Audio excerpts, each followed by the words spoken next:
Pag-usapan natin to. Nag-send yung tropa ng video, Dayo Podcast, episode 9. Napanood ko na yung kalahati nito. And tinatanong niya if I don't have any opinion. Hindi ako expert. But I can give some insights. In a 2 hours video pala ito. That's why isa pa lang yung yung nagagawa ko.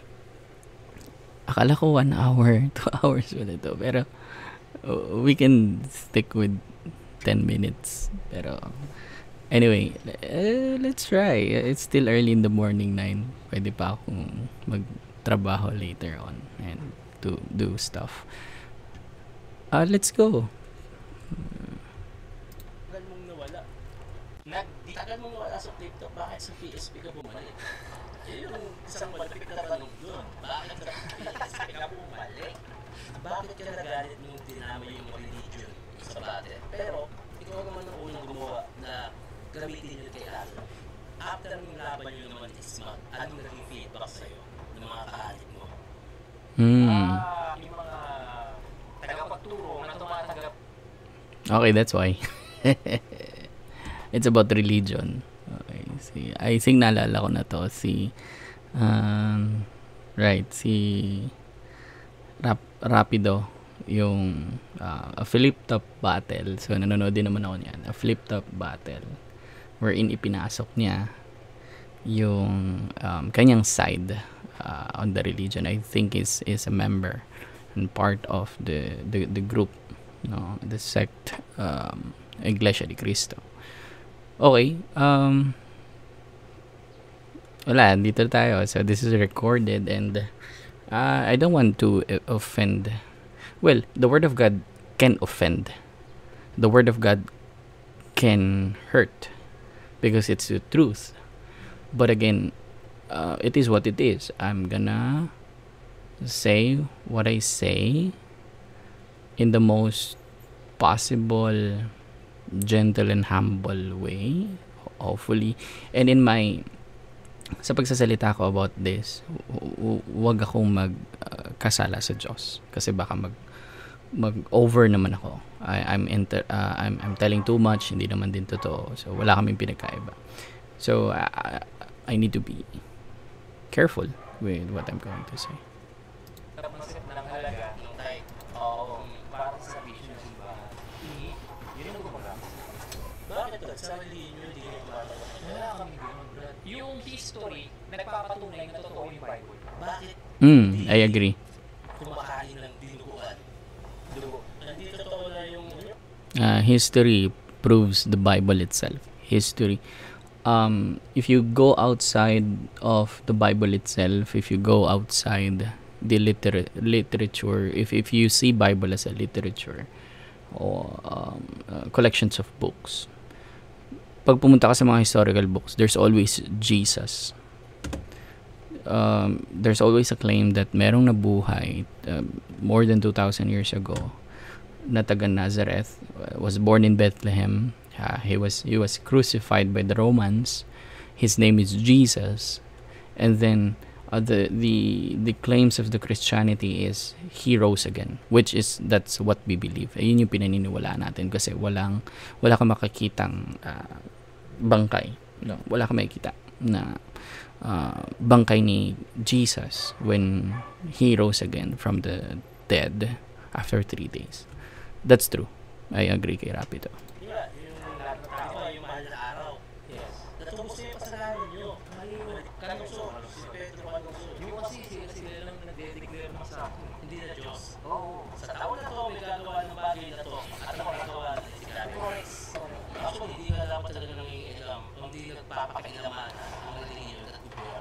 Pero bakit may paring sinasabi na yung buwan siguro sa loob ng isa? Sa inyo ba wala bang okay, that's a direct attack from the sorry, I use the word attack pero kasi merong take si Rapido against the priest. So we know si Pader, si Pare, yeah, They're on the Catholic part. So catechism. So it was a direct mention. Sa pagsamba namin, walang ganun topic. Alam mo, pinakamalaking mga bagay na malaking kasalanan pag nasa iglesia. Ayoko ng intro. Rosario, Cavite, Binundat, maraming input mo. Pero syempre, hindi mo mawala yung Jump tayo sa mainit kagad.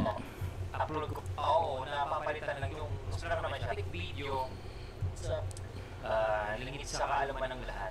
Isa akong kung kaya siya, permanent employee ng sa munisipyo. Pakipalatiro niya. So yun yung talagang parang hinga yung mayor sa amin dito, napakabuti. Parang kinukuha may magre-request, ikaw yun may pipirma tungkol sa Anthony. Tapos kayo, staff, favorite, artist mo talaga ba? Yes. Talagang, alam mo yun, ako, Good morning. Papa's making a video. You see, look, I have a microphone here. This is the first time you see this, diba? It's from Ninong. Remember Ninong Juser? Well, yeah, it's Ninong Juser lend me his microphone. Say hi. You know, that's you. You see yourself. You move here. You move here. Hi. So I'm recording a video and I am making a comments on this. Okay. Oh, where you're gonna go down na? Hug papa muna. Ano hugging papa pa eh. Love you naman eh. Love you. Mama is downstairs. Plastikan. Yung mga nakapaligid. Yan. Hindi, baka yan. Ayun talaga. Kasi, di ba nga tumakbo akong konsepto? Oo, kasi halo. Napasok ko yung... Doon tayo sa mainit. Patilap. Dinig mo sa mga gusto mo share para malaman din nila. Masuportahan ka. Actually, alam na nila yung clothing ko na online physical na iba ng landas eh. Kumbaga may ibang opportunity pumating mo. Pero hindi ko siya nakikita eh. Oo, kasi yung chosen kasi exclusive sa mga... Si Shernan yun, diba? Ito. Ang dami yun. May ano siya. Parang yung kay Michael Jackson, kung hindi ako mali. Yun yung puti. Exclusive sa mga... Pero minsan... Yung kumakalat na puti. Sign na ibig sabihin, kinokit mo talaga. Puputi yan si Shernan. Sarili. After a while. Yung buong katawan niya, maputi na siya. Paano pag nasa oras? Tisoy na. Talagang pang-sapilitan. Huli ko si Master. Dito, bumalik ka, PSP ka bumalik eh. Flip.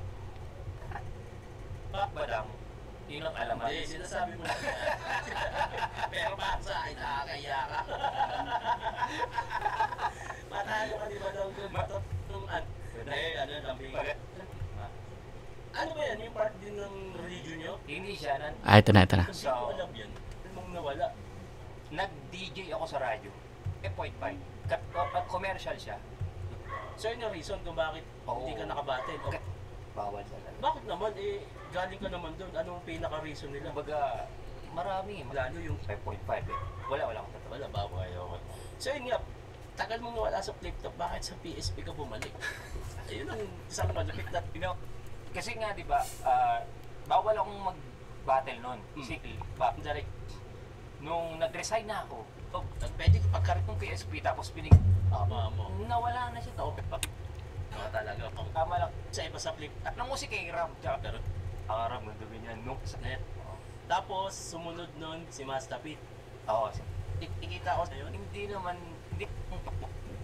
kaya, ako, pinapaliwanag ko pa ng ano.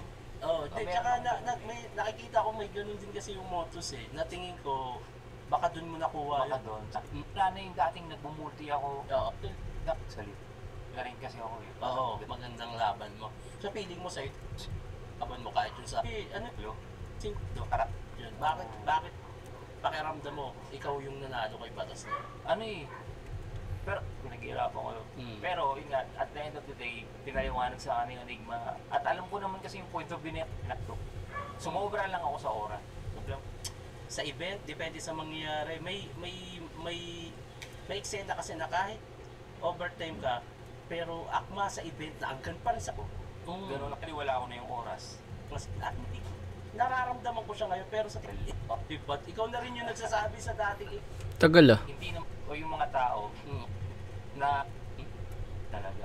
tulad yan, pagbalik mo dahil Ay, sa bate. Pero, ikaw naman ang unang gumawa na siya. Jump ko na nga to. sino ba nauna? Nauna ka. Nauna ba laban natin Oo. bago yung rematch yun Bago na sir? Tsaka yung unang, Lihim ngayon, yung ako, mo. oo, Okay. religion na atake ko nun. Oo. Ayun. So, ako na, Yung epekto sa See. iyo. nasaktan ako nun, alam mo kung bakit? Oo. Ang ganda ng rebat ko dun. Hindi mo nagawa kasi last... ano sana rebat mo nun? Ito na, pagkakataon na mag-rebat. Ano sana rebat mo nun? Hindi.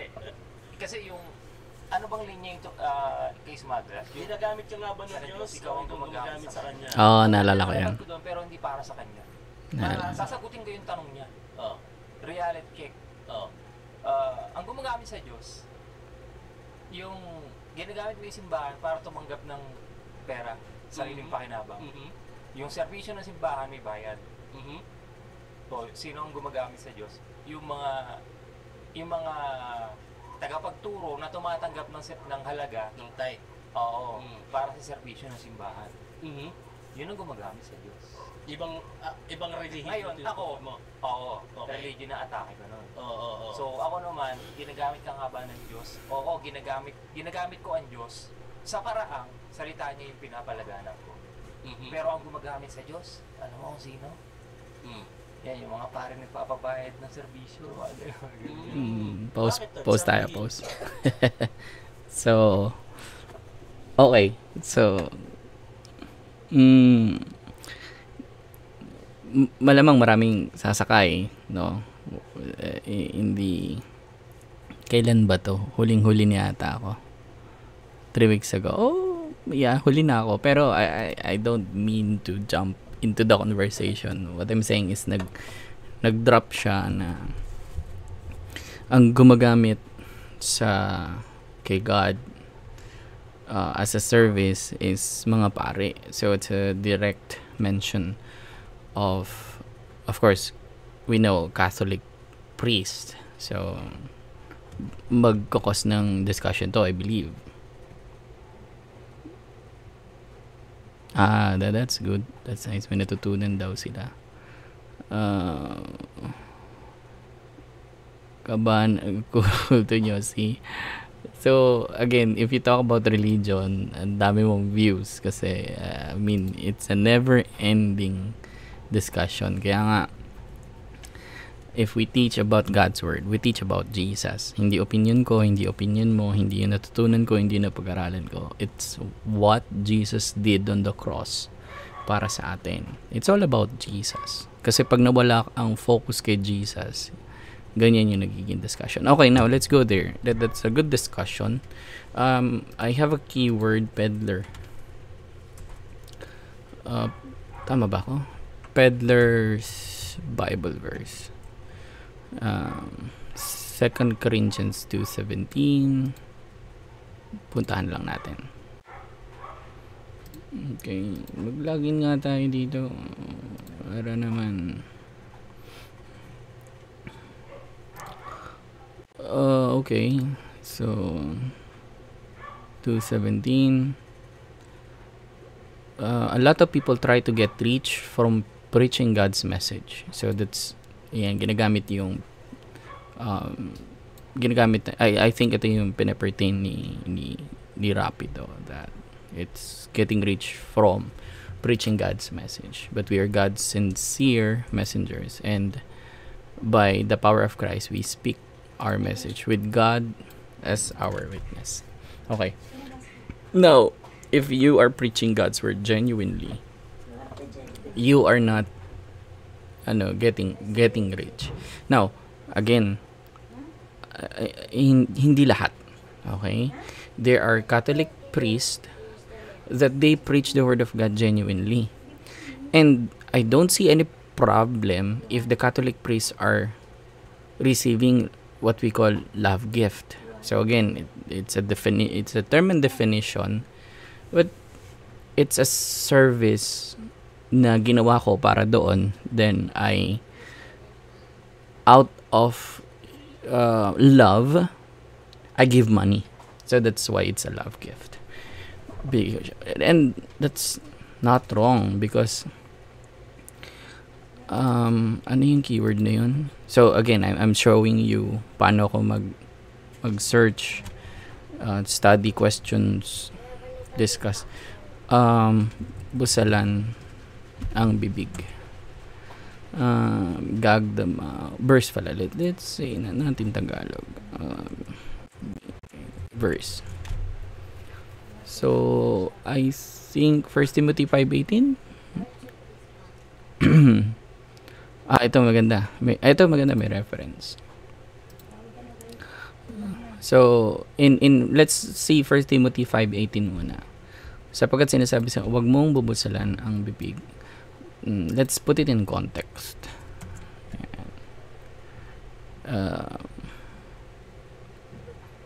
Ano yun? So, 5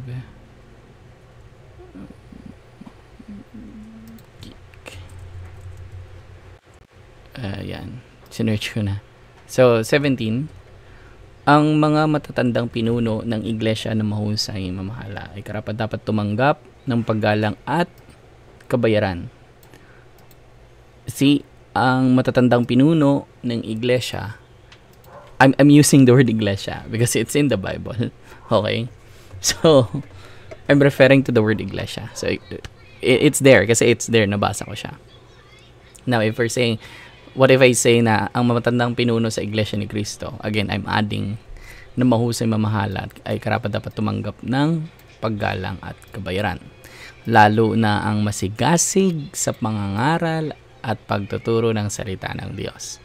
Sapagkat sinasabi sa huwag mong bubusalan ang bibig ng baka habang ito'y gumigi na sa karapat-dapat lamang bayaran ang magagawa. So, I don't know what's, let me say, accusations. The words na ginamit ni Rapido against the Catholic priest. So, the Paul is teaching Timothy here and referring to Deuteronomy 25:4. Huwag niyong bubusalan ang bibig ng baka habang ito'y gumigigit. So, even in the Old Testament, they are taught na kapag meron naglilingkod sa'yo, especially when teaching the Word of God, especially when teaching about the law nung time nila, they okay lang silang tumanggap. If we call it bayad, well, let's call it bayad kasi sinabi ng Bible. No? Saan nga ba yun? Kabayaran. So, if we eliminate the terms and definition and be strict with the word itself, in Tagalog, again, it's not a discussion of different translations. Bayaran ang magagawa.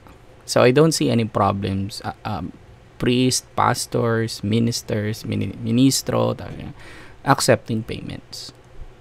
Bayad. Because it's in the Bible. The bad thing is, ano yung kanina natin? Peddlers. Kunin natin dito. 2 Corinthians 2:17. Dugtong natin. Right? Okay. Ayan. And then Paul said to the Corinthian church, hindi kami katulad ng iba o katulad ng marami kinakalakal ang salita ng Diyos. So, they are selling the word of God to be rich. Sa halip bilang sugo ng Diyos sa kanyang harapan sa aming pag-isa kay Kristo ay buong katapatan kami nangangaral. So, there's no problem. Okay? I'm just speaking out in the Bible. And I encourage you to read the Bible. Seek for yourself. Okay? Wag ka rin mag-rely sa sinasabi ng ibang tao. Let's go back. Wala kami ganun, Brad. Kasal, gamitin mo kapilya, libre. Wala kang pagbinyag. Wala kami binyag, ha? Lahat ng servisyo ng kapilya, wala kang dapat bayaran. Sumortahan ka pa. Hindi, tulad mo halimbawa, yung sharing, yung Ay, wala kayong ganun. Hindi. Ibang, Hindi, sa oras ng pagsamba yun. Hindi bayad yun. O, parang kunyari, parang yung tech mo, kunyari. Oo, Salamat. Mm. Baka ang tinutukoy mo tol na tumatanggap yung nagbibigay ng lagay. Hindi. Yung serbisyo. Paano ano ba? Gusto ka Kasal. may bayad. Kasal. Okay. Nalito si Shernan doon, kumbaga. What do you mean? Kasi, di ba, we have, kasi si Shernan has the idea of tithes and offering. So, parang kumbaga sa kanya, hindi ba yun yung bayad na natatanggap? Let's not go there. Ang point ko lang is, gusto malinaw ni Shernan, kumbaga, anong serbisyo yung tinutukoy mo? Di ba, Meron. Sa Katoliko. di ba, may bayad ng kasal. Patay, may kasal. May bayad. May bayad. Binyag, may bayad. Na dapat hindi. Para sa'yo. Wala dapat bayad yun. Bakit mo babayaran yun? Sabagay. Susunod mo mapasok ang ginagamit. Okay, ito I don't know. I don't have facts about this, pero may naririnig ako. And I have couple of friends in Iglesia ni Cristo that sinasabi nila yung word na tiwalag. Okay? So they are those na tiwalag na. They are still my friends and I'm reaching them out to know about Jesus. Jesus alone. No, Jesus alone. I don't know if that is true kasi although walang bayad yung services na tinatawag nga ni Rapido na kasal, binyag, but sabi ni Rapido wala daw sila any form of service outside the regular Sunday and Thursday service nila, hindi dapat daw bayaran.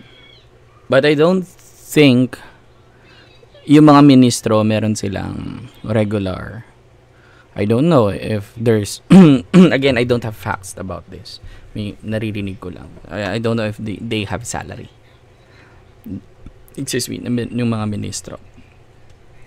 They also have in a form of love gift, but for sure iba din ang tawag nila. But my point is, hindi ka man tumanggap sa araw ng actual service. Sa actual na ginawa yung kasal. But you are expecting like a month-to-month basis.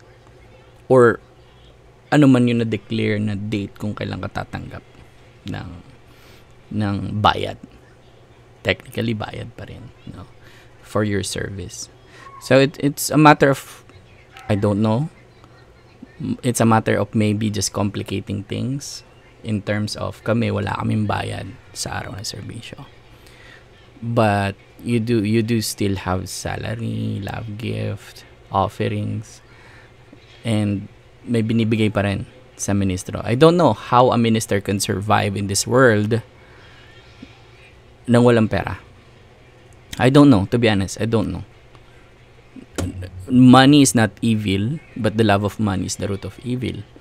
And money is part of the daily routine. Kaya nagtatrabaho tayo so we can pay for our food. Unless gusto mo magtanim, magsaka ka, mag-alaga ka ng babuyan, manukan, well, then there you go, may pagkain ka na sa araw-araw.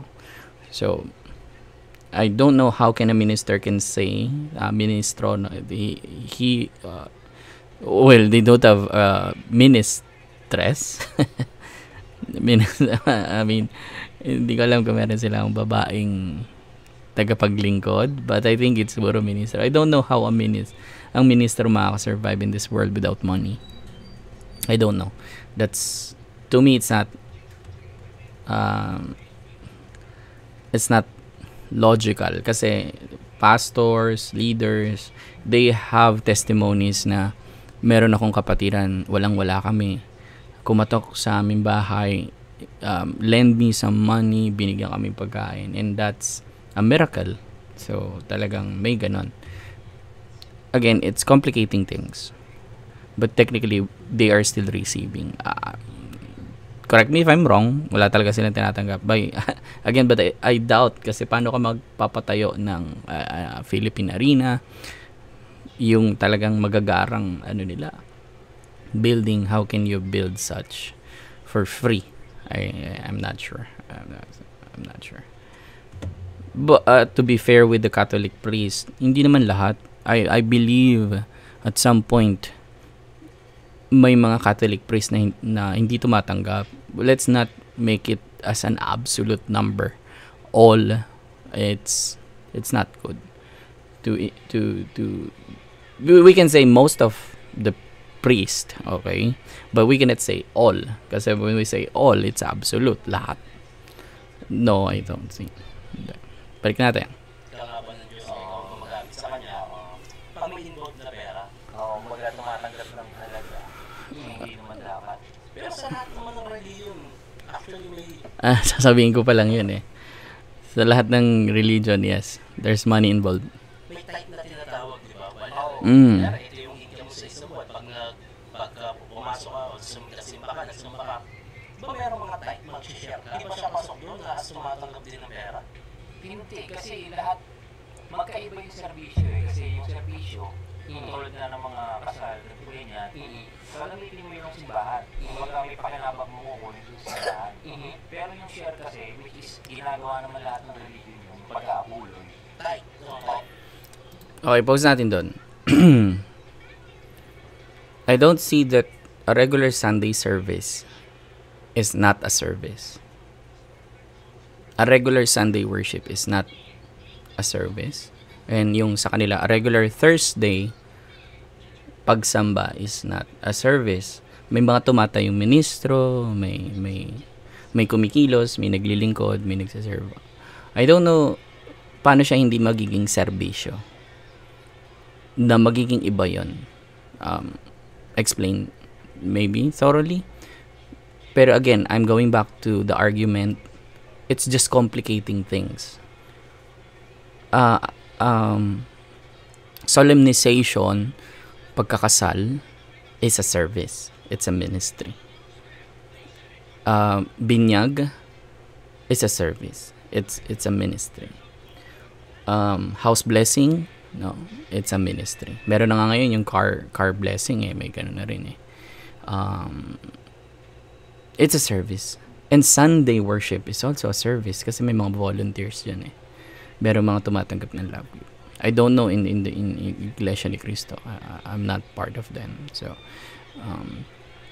same in a Catholic setup.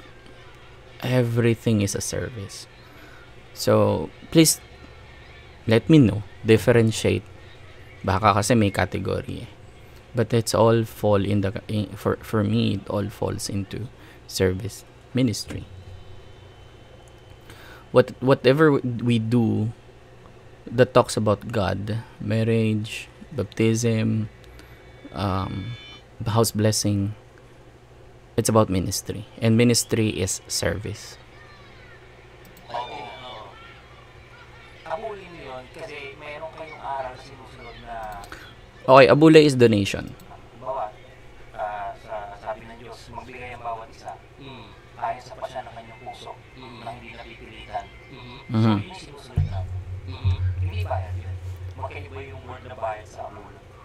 Kung baga abula ay kusang loob. Oo. Nasali kasi ako ang abuli sa patay. Hindi, yun ang mali na term ng mga Ano ba? Abula is donation. Abula is donation and then you share. And then the sharing from there. Okay, in the context of other religious affiliations. Okay, you get the tithe, bring it to the storehouse, no? Malakay 3:10. And then yung kinote ni Rapido, give kung ano yung bukal sa puso mo to give. Those are collected, okay, inside the storehouse. Storehouse is the church building. And then meron siyang, today we have treasurer, accountant, and so on, auditor ng church to make sure that it goes to the right hand. Love gift, kung nag-arkila ng sasakyan, they need to pay for that vehicle. My point is, it's just being used pa rin in the service. Yun nga lang, shinare siya within the worship service. But it all boils down into gagamitin pa rin yung pera na yon to serve people. So yeah, let's continue. Kung tamang term sa abuloy. Donation. Sa Tanay, siguro abuloy din. Pero yung Abuloy, yes. Kasi nagdo-donate ka. Ano yung pinakam... Kasi handog. handog. So, Handog. Okay. Oo. Kasi ako, nakasanayan ko ang abuloy. Parang kapangit pa yun sa akin pag abuloy ko na. Parang namatay ako. Parang gano'n. Okay, handog is offering. Abuloy is donation. Tithes is ikapu. Okay. Pero sa term namin, sa ISC, normal yung abuloy. Google it. So, sige, try yung i-google natin. I think na-search ko na yun eh. Abuloy English, donation. Use the technology, for your benefit, no? Tithes. Wala. I think that's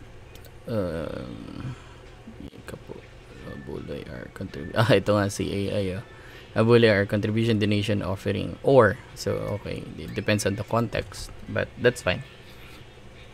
Offering. Abuloy in English. Tithes in Tagalog. In Tagalog. Ikapu. There you go. Ikapu and ano isa? Handog. Handog in Tagalog. Ay. There, English. Yeah, offering. See? Offering. Yeah, handog offering. You can just Google. Kahit sa Catholic, gano'n din, abuloy. Hindi ko alam. Hindi kasi ako... Butaw. Yan. Hindi ako panasin. Abuloy at butaw. Napanood mo yung kay Edvis. Nakita ko na-comment. Sorry, ano nga ba ulit ang butaw? Butaw in English. Itong hindi ko alam. But butaw in English, it depends on country. Winning, membership fees, practice about cockfighting. Useless lang, butaw. Ito, kaya siya hindi maganda pakinggan. Idiot. Yeah, idiot. Crazy person, butaw.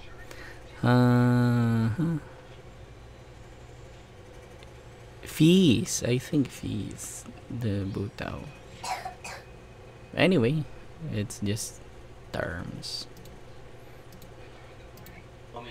Nag-comment ka dun sa...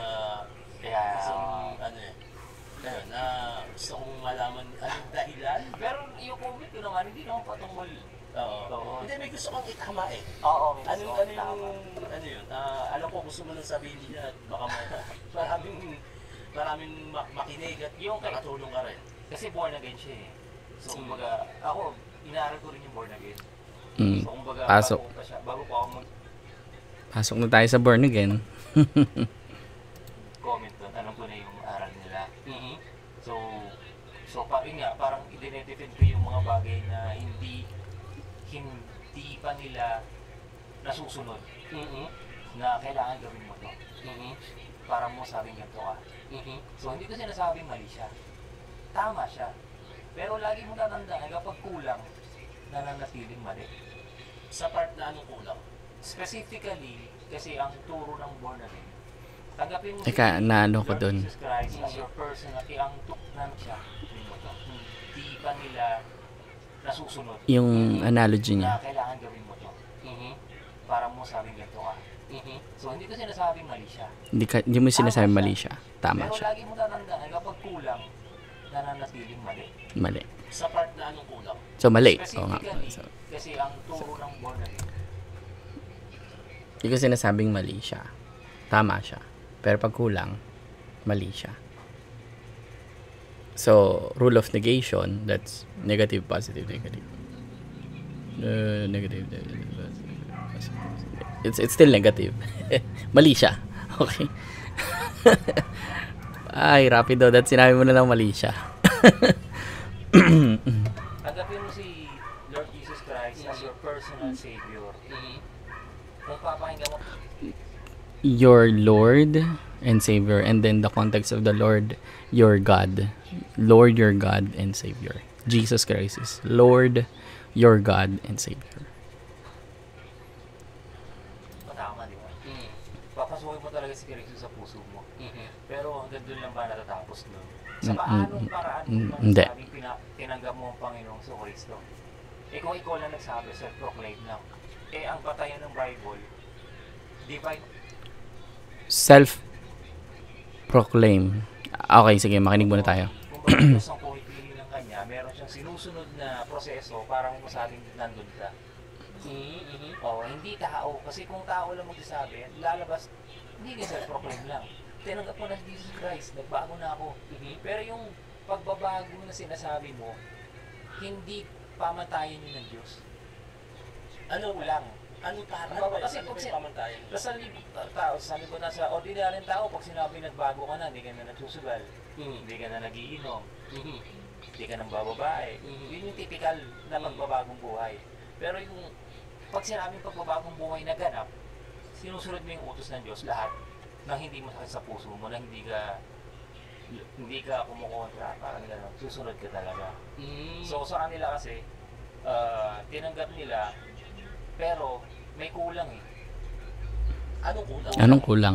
Let's just be specific sa isang topic. Oo. Ang kalooban ng Diyos, religion tayo Oo, may problema. Ang kalooban ng Diyos, Wait. So, lumalayo. Doon tayo.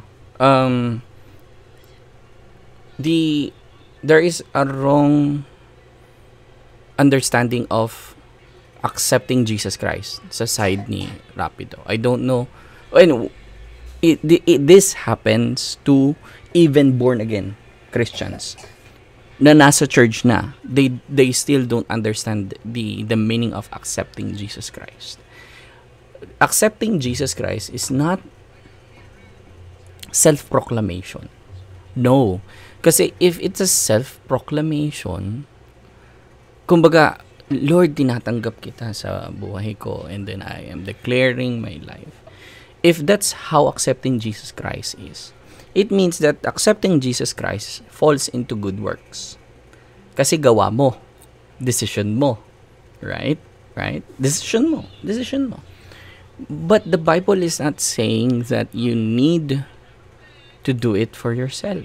Kasi when we say, doon nagkakaroon ng the argument na pag tinanggap mo si Kristo sa iyong buhay, maliligtas ka, tanggapin mo siya bilang Panginoong mong Diyos at tagapagligtas, and you will be saved.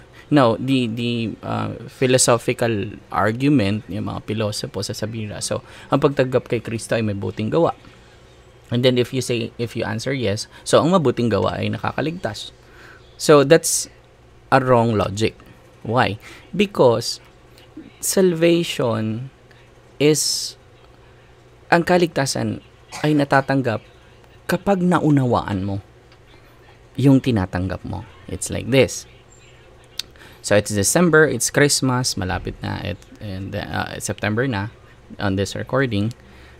You know that in Christmas there are gifts, right? May no.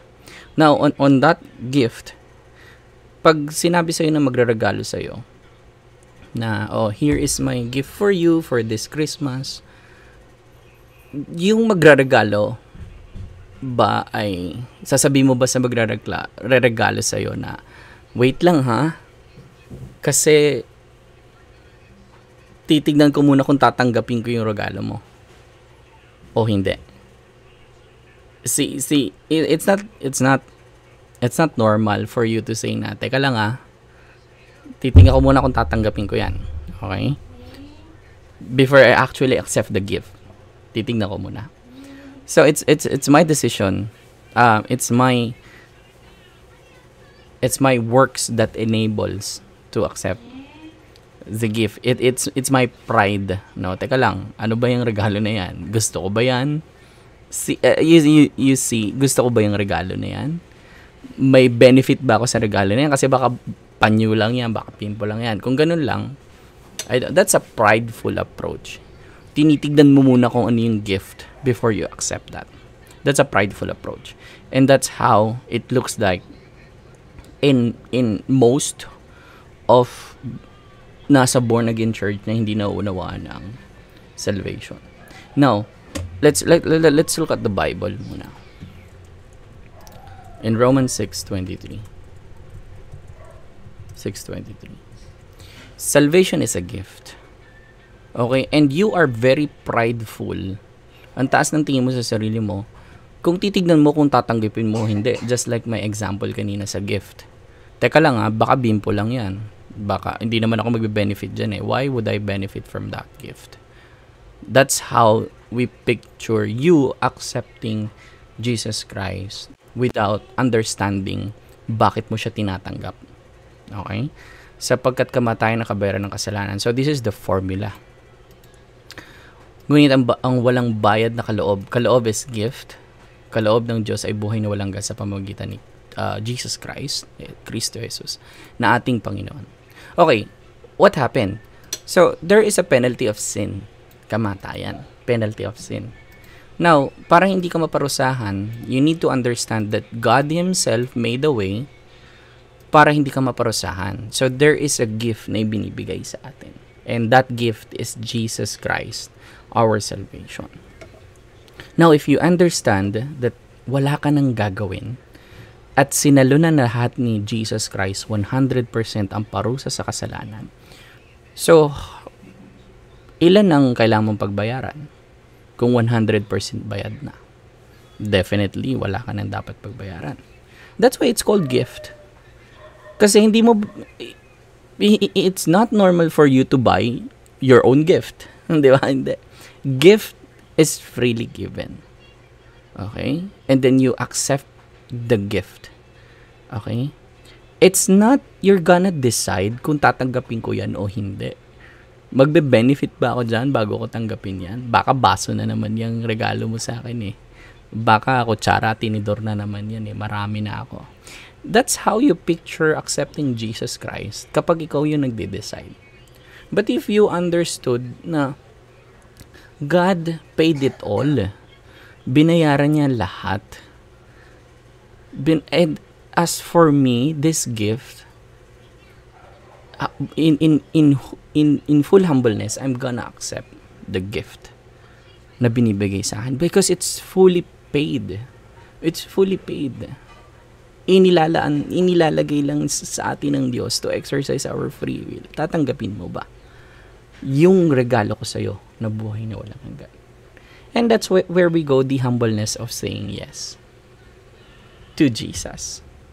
Because we understand na sinalo pala lahat ni Kristo ang penalty of sin. And I'm thankful and I'm accepting this gift. Again, don't take it like, teka lang di ko feel. Before I accept, di ko feel kasi parang ano bang laman ng ano na yan? What's in it for me? Doon nagkakaroon ng problem. And then I think that yun yung pagkakaintindi ni Rapido na may kulang pa. Kasi it's focused on the works. Sa sarili mong gawa. Let's go to Ephesians. Ephesians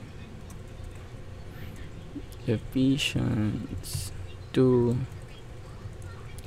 8-10. Okay. Sapagkat dahil sa kagandahan loob ng Diyos, it is because of God's grace, we are saved, naligtas tayo through faith. So, it's God's grace through faith. At ito'y kaloob ng Diyos, hindi mula sa inyong sarili. Okay? Hindi tayo. It's a gift. Hindi ito bunga ng inyong mga gawa. So, accepting Christ, it's not by your own works. No, it's not. It's a response. Tinatanong ka ng Diyos, tinatanggap mo ba? At nauunawaan mo ba na si Kristo ang nagbayad ng lahat? Nang sa gayon ikaw ay maligtas at mapalapit ulit sa akin. Opo, tinatanggap ko po. Kaya't walang may pagmamalaki ang sinuman. Kung ano tayo ngayon ay gawa ng Diyos at sa pakikipag-isa natin kay Kristo ay nilikha niya tayo para sa mabubuting gawa na inihanda niya noong una pa man upang gawin natin.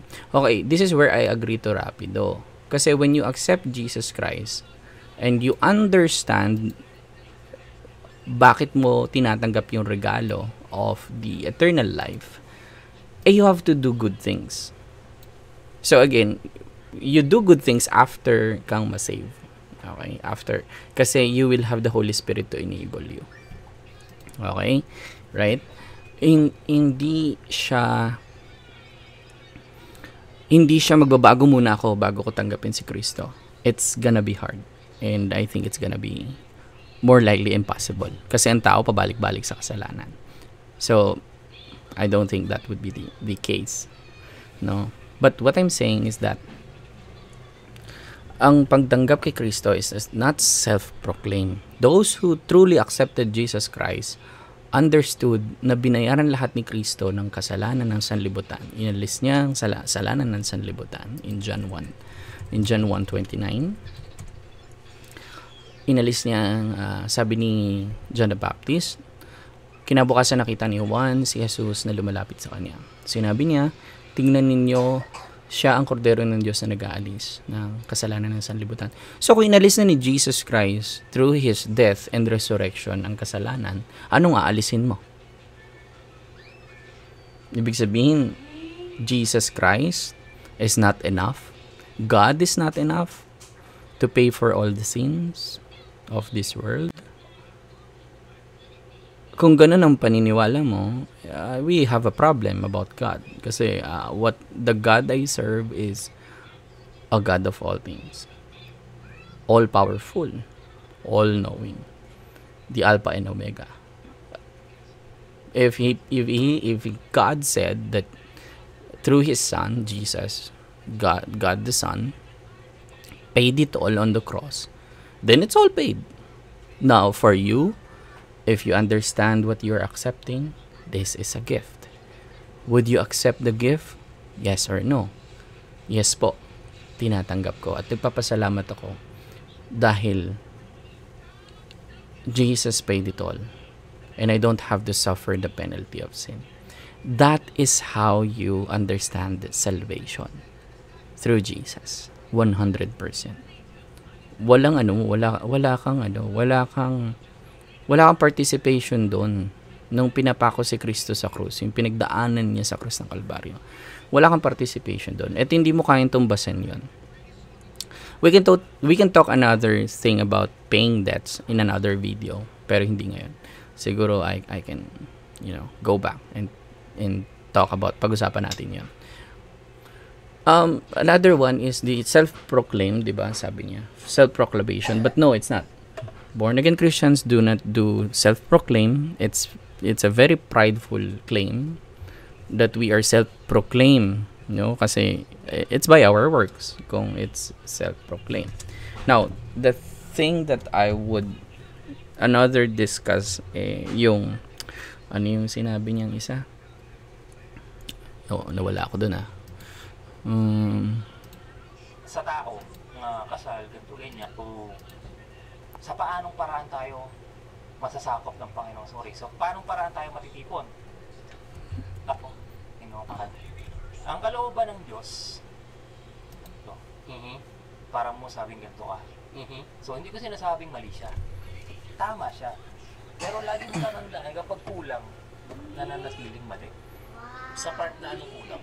Specifically, kasi ang turo ng born again, tanggapin mo si Lord Jesus Christ as your personal Savior. Ay, paliwanag natin yan. Tinanggap tayo ng sinusot. Kasi nagbago na ako ng Diyos. Tapos sa libutan sa ordinary tap, di ka nang bababae. Kung buhay na ganap, sinusunod mo yung utos ng Diyos lahat nang hindi masakit sa puso mo, nang hindi ka kumukontra, parang gano'n. Susunod ka talaga.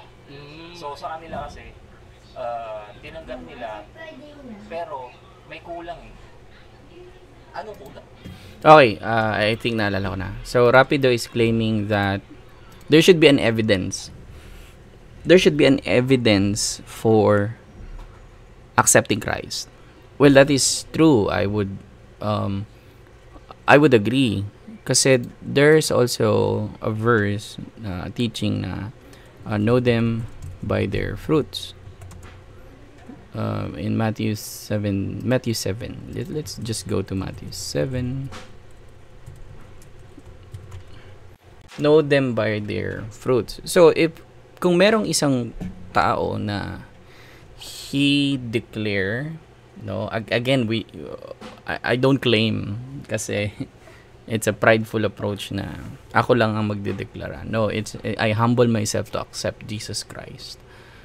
Kasi naunawaan ko yung ginawa niya on the cross. Naunawaan ko kung paano niya ako niligtas into my doom, into damnation. 15 to 20 yun, di ba? although we are talking about prophets here, preachers, teachers, makikilala nyo sila sa kanilang mga gawa. Everyone that knows Jesus has this great commission: go and make disciples. And then when you make a disciples, you will become a teacher of Jesus' word. Okay?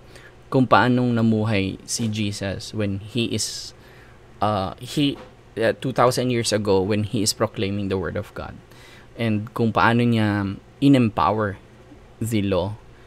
Yun yung gagawin natin. Now, tayo yon, mga nagtuturo ng salita na those who believe in Christ. Kasi kailangan mong ituro si Kristo, whatever it takes. Makikilala ninyo sila sa kanilang mga gawa. Okay? Mapipitas ba ang ubas sa puno ng dawag o ang igos sa matitinig na halaman? Mabuti ang bunga ng mabuting puno, subalit masama ang bunga ng masamang puno. Hindi maaring mabunga ng masama ang mabuting puno at hindi maaring mabunga ng mabuti ang masamang puno. Okay? Now, let me focus. So, yung gawa here is hinalintulad sa isang bunga. Ubas, igos, right? Ang bunga ng mabuting puno at ang bunga ng masamang puno. Okay? Right. Now, if we want to understand this, there is a writing from Paul in Galatians 5:22 to 23. So, paano natin makikilala yung kapwa nating mananampalataya? Through this. Know them by their fruits. Fruits that is coming, nanggagaling from the Holy Spirit. Kung makikita nyo, capital siya, no? Espiritu. Subalit ang bunga ng Espiritu ay pag-ibig, kagalakan, kapayapaan, pagtsatsaga, kabaitan, kabutihan, katapatan, kahinahunan, at pagpipigil sa sarili. Walang batas laban sa mga ganito. So this is how you see people who live for Christ. May pag-ibig siya, puno-puno siya ng pagmamahal, meron siyang kagalakan, meron siyang kapayapaan, meron siyang pagtsatsaga. So, yung mga tamad-tamad, magtaka-taka ka na. Laging palaaway, magtaka ka na. Kabaitan, kabutihan, katapatan, kung nagsisinungaling ka palagi, you have to check yourself, check and balance, no? Mahinahon ka ba o lagi kang nag-rage, laging high blood, no? And then pagpipigil sa sarili, lalo na sa mga kapag there is a temptation ahead of you, can you stop yourself from falling into that temptation? Okay, and that is from the Holy Spirit. Hindi rin ikaw. When you accepted Jesus Christ, the Holy Spirit will empower you. And then walang batas laban sa mga ganito. Pag-usapan pa natin ito.